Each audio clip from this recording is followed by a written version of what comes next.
Alam niyo na po yun. Ay, baka lang pwedeng konting clue na marinig namin. Kahit ano lang, first name, para wala kang idea. Kahit po, clue, initials. Kailangan may tsura. Ano yung mga good, good, Yung mga habits. Ayan. Habits! Yung mga mannerism. Para mawala na, ay, siya niya pa yun. Siyempre po, mataba. So since hot seat ito, kailangan na nilang malaman ngayon. Uy! Yes. Ano yan? Labas mo na. Kasi napansin nila, mula daw nung umuwi sila galing sa Naga, Ay! parang masyado na raw close yung Jomcar. So, ang ba tanong yan? natin, Nababasa ko na yun eh. ang tanong natin, ano ba talaga ang nangyari sa Naga? Ay! Bro, malakas yun. Ayan mga kalingap, bali ngayon ang papanoorin natin na sabay-sabay is yung pagka-hot seat ng ating baby Carla with Kuya Jens and Kuya Neil.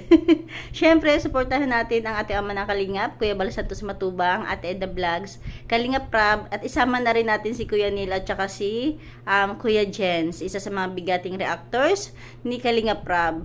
Ayan, panoorin natin. So, hello mga kalingap. So, eto na nga ang pinakahintay ninyong lahat, ang ma-interview at ma-hot seat po natin ang walang iba hindi po si Carla mga kalingap ng Jomcar.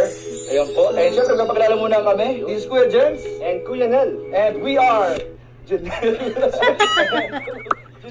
Hindi ready? Shoutout po sa inyo.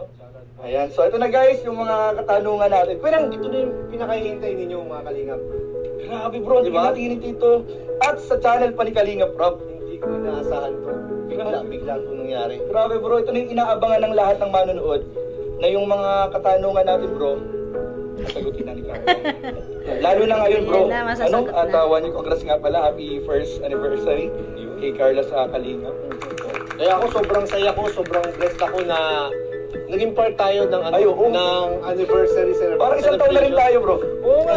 Bibigay ng positive reaction. Happy 1 year din sa atin. Happy 1 year, happy 1 year. Happy 1 year Carla. Happy 1 year. Sa ating lahat. Sa atin to. Kay Papa Jobs, happy 1 year. And syempre kay Kalingap Rob. Ayan, congrats. Ayun. Colonel, anong mga hinanda natin katanungan?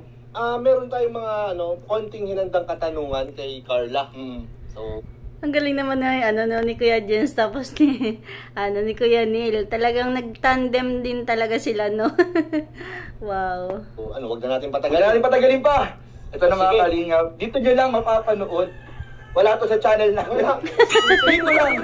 Talagang hinanda lang namin ito para kay Kalingap Rob na channel. Para kay Kalingap Rob. Kuya Nel. So, ito na nga mga Kalingap. Proceed na tayo sa unang katanungan Kuya natin. Nel.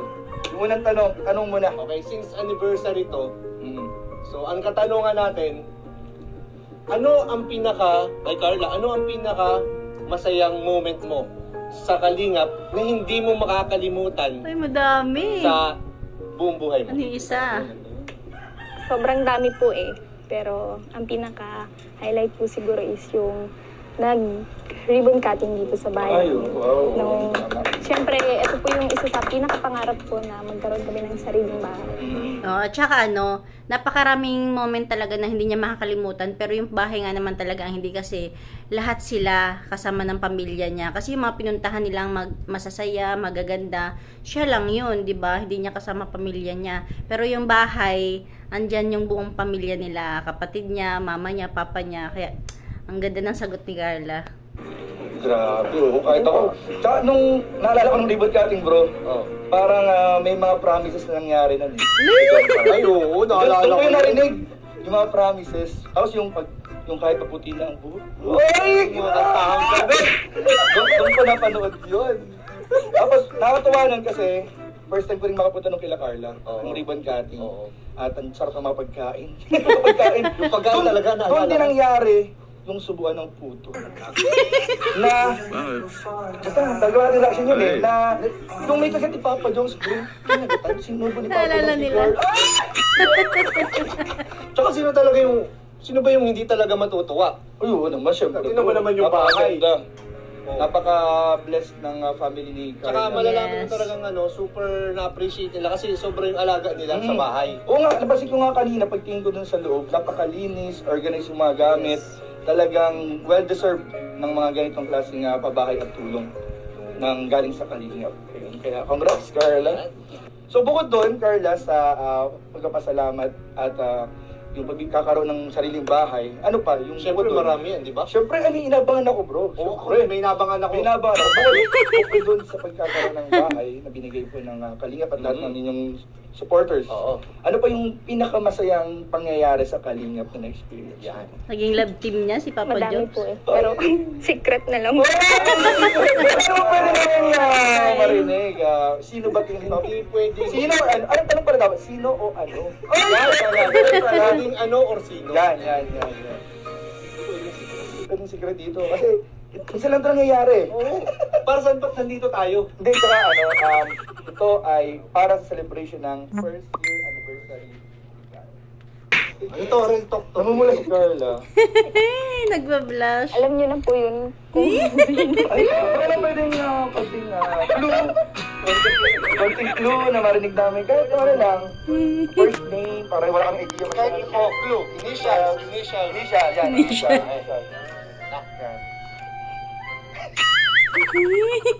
Clue, anong itsura? Yan.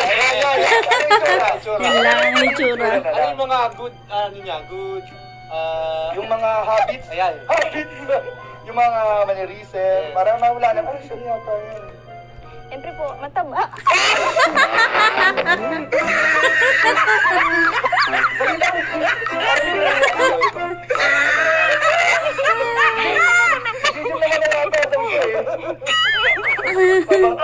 Ano pa? Ayan. Mga good habits niya, good habits. Ano pa yung pangyayari niya? Pogi. Nagustuhan mo?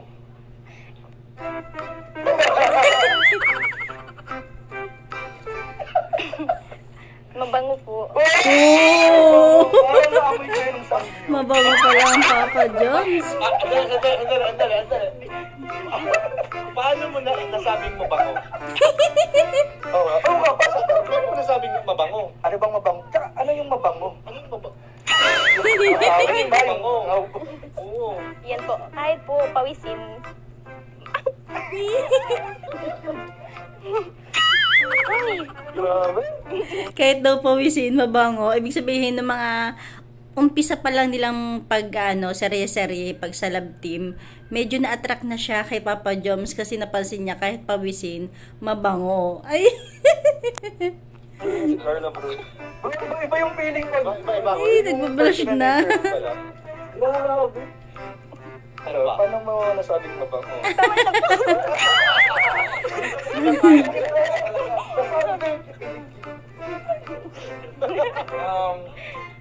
next Next question na tayo. Sige.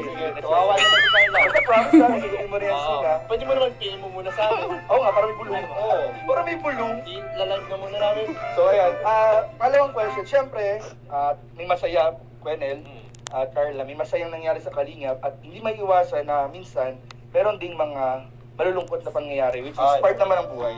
So ano yung malungkot na pinagdaanan mo habang nasa Kalingap? yun pong yung nawala yung lolo ko talaga. Ay, oo nga. Kasi sabi ko is, Naalala ko yun. parang pangarap lang din nila na maging ganito yung buhay namin. Makita kami na yung alam po. Makita kami na masaya. Tsaka pangarap din po nila na sabi ako. Iiyak ka? Makaluwag-luwag na. Pangarap po nila na makita kaming umaangat din dahil nalulok na sabi ko. Next ka lang. Kuya Jens kasi. Kaso po is, hindi na nila naabutan, hindi na nila nakita yung gantong klaseng buhay namin ngayon. Yun po.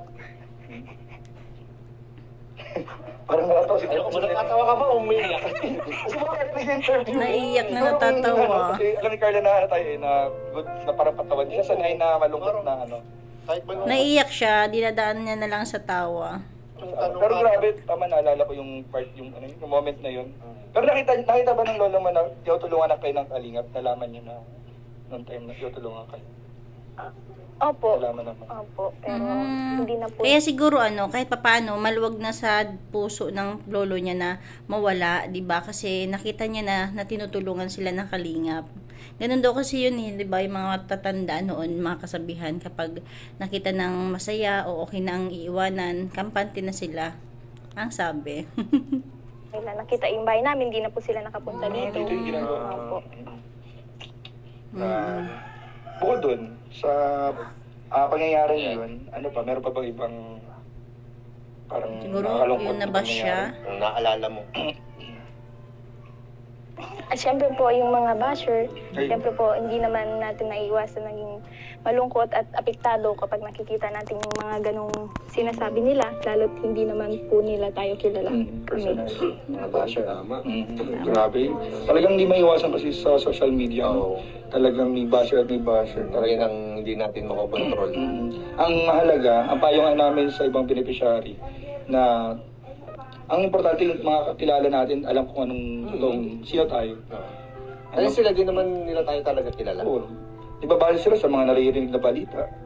Which is, minsan di naman nila alam kung totoo o hindi. So, huwag na lang magpa-apekto sa mga bashers. So, Cut na natin yan. ay, hindi, ito. Good job, Kuya kidding Neil. aside, pero sa inyo naman ni Papa Jobs, syempre hindi rin, may mga moments din na nakakalungkot. Oo. Ano yung mga pangyayari sa inyo ni Papa Jobs, sa jump car na hindi mo makakalimutan dahil medyo dumang kayo sa pagsubok o nakakalungkot? Yan. Oh, parang hindi namin alam yun Yung tampuhan. Siyempre, may mga pinagdaanan kayong hindi rin maganda, mga challenges sa inyong pagkakaibigan, pag-iibigan. Ay, ayusin mo bro. Ayusin mo bro. Sorry. Pagkakaibigan. Ano yung hindi mo makakalimutang kalungkot or parang nagkaroon ba kayo ng mga tampuan? Syempre po yung mga, ano lang po, maliit na tampuan na naman po, tsaka yung mga misunderstanding, tsaka... Yes. Ewan ko. Bro. Ito mo, tatakot. Kasi naalala niya yung nagpagkabit si Papa Jones. Naging bad boy. Papa Jones yun eh. Oo, naalala niya. Naalala mo ba yun? Naging bad boy si Papa Jones. Kasi yung ako, di ba, sinasabay natin yung jump car, bro. Yun yung mga part ng serie ng jump car na talagang sunod-sunod yung malungkot na. Ay, yung parang talagang Kala ko. parang kala mo mawawala na. Oo. Kala ko, kinabahan ako. Anong naramdaman mo na nung naging bad boy si Papa Jones? Nalungkot po. Kala mo magtutuloy-tuloy na. Opo. Pumunta nga siya eh. Oo nga. Kala ko po hindi na kami magiging okay.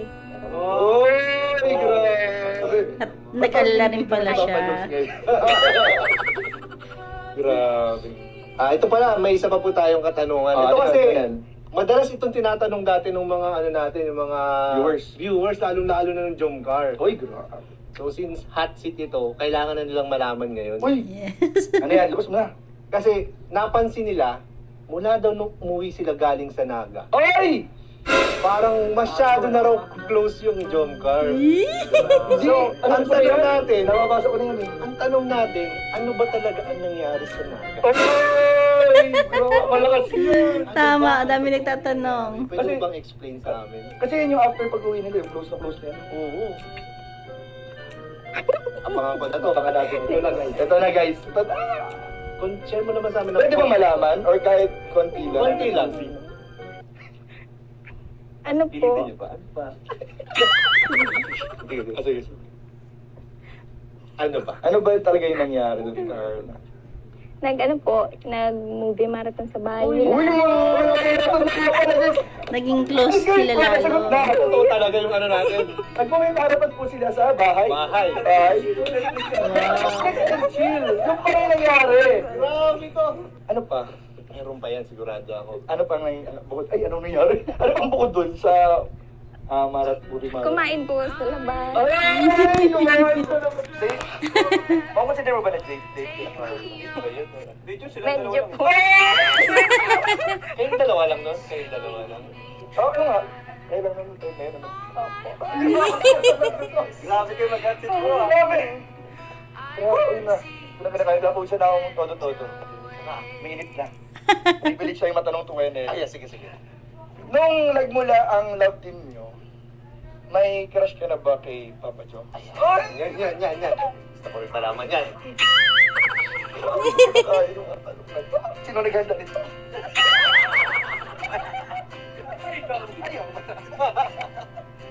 Grabe. May crush pa, may na-attract ka na ba? Mami. Ano po? May crush po. Kasi, meron po.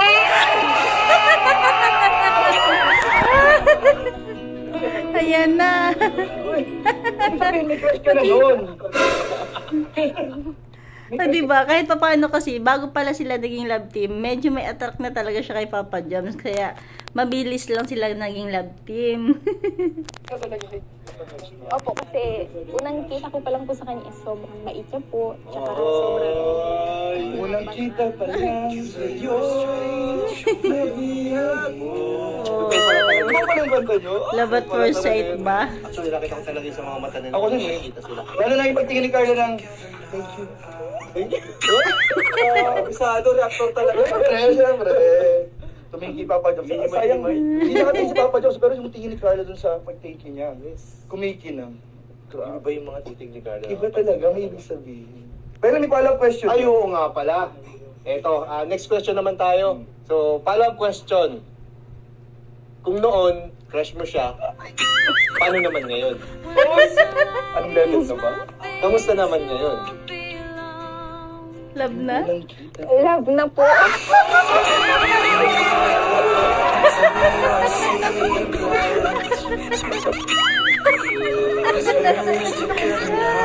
Ikaw rin masabi ko.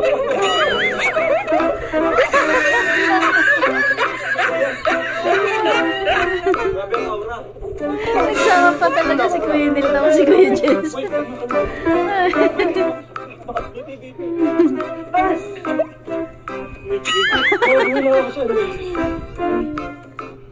Pwede bang marinig ko? Ay, Sarap sa ears eh.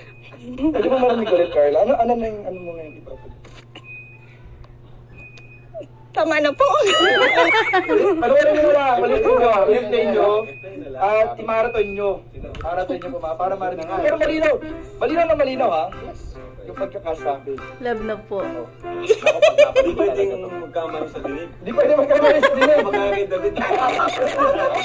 I-delete nyo pa yung mga noise sa paligid. Buong buo ang maririnig ninyo. Yes. Love na po. Ano pagtatanong natin dun? So, ayun Wala na. na. Nalaman na natin ang totoo. Tapos na. So, yung mga kaligat talagang grabe. Grabe, bro. Kailangan na natin uminom ng tubig. Hindi ito madadala ng tubig. Tama. Grabe, bro. Baka kami lang katulog ko yan eh.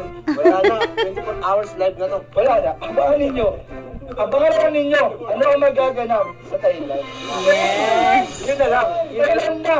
Thailand na magkakaalaman. Official na ba? Grabe. Wala ka patang alam sa Uy, wala pa akong alam. Salamat po. Salamat. Salamat. Ayan. Ayan, hanggang dyan lahat ng kunting share. Talaga naman na hot seat dito ang ating baby Carla with Kuya Jens and Kuya Neil, ang mga bigating reactors ni Kalinga Prab, o diba, mga kapwa ko reactors na talaga namang nagtatap 2, top 1, ay grabe. Diba? Ayan lang, thank you for watching. God bless you all and Jesus loves you.